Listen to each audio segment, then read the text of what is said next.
Okay, so this one is going to be a little bit more difficult because these are going to be non-perfect squares, which means they're not going to be straight up and down like they have been. And if you look at just a picture of it, you'll see that rather than the squares being straight up and down with vertical and horizontal edges on the dots, these are actually going to be turned and twisted, so they're a little bit off center.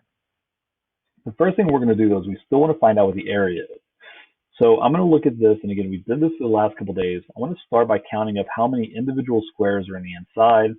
And so there's 1, 2, 3, 4 squares on the inside right there. And then I got these little triangle pieces on the edges, and if I put these two triangle pieces together, they connect to make one square.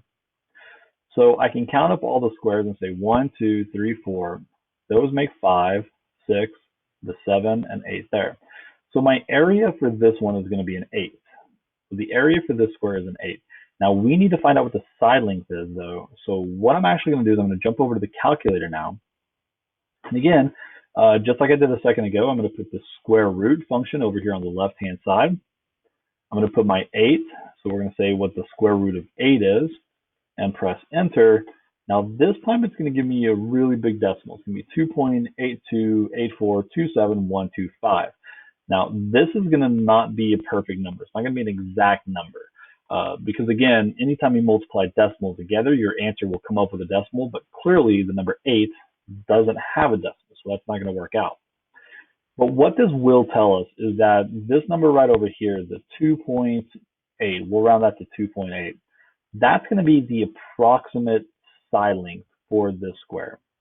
So this square is going to have an approximate side length of 2.8. And again, it's not going to be exact, but it's going to be pretty close. So when we put that on our number line down here, we want to find out where 2.8 would go. And here's our 3.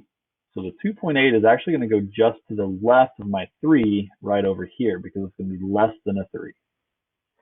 All right, let's try the next one here. Again, I'm going to start by finding the area on the inside by counting all the little squares I can. So I have 1 square there. I've got 2 squares, 3, and 4 more squares.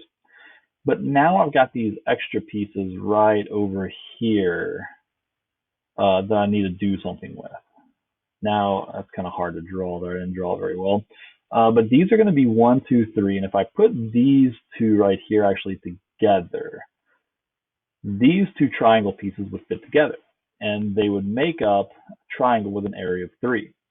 And I've actually got 2 sets of them because I have another one over here and another one over here. Now, if you don't understand this, that's okay because we're not concerned about counting the inside of them anymore. That's what we did the last couple of days.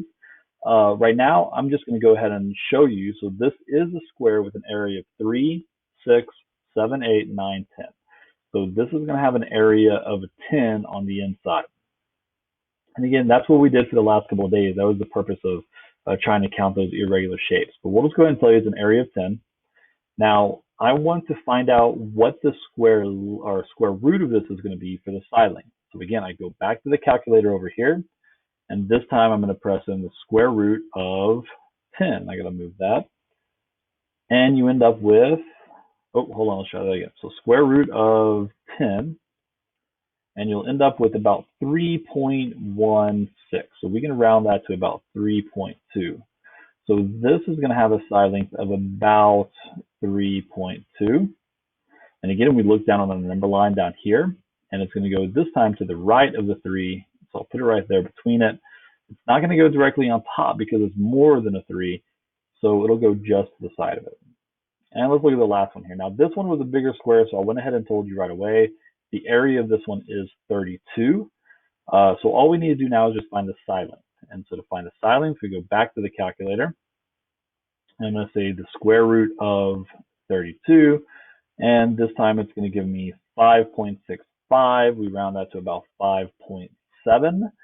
So this is going to give me about 5.7 here, which again is going to go to the right of the 5, but to the left of the 6, right about halfway. So I'll put that right about halfway right there. And that is going to be where my area of square root of 32 is. But you'll notice all of these should be between the lines, not directly on top of them.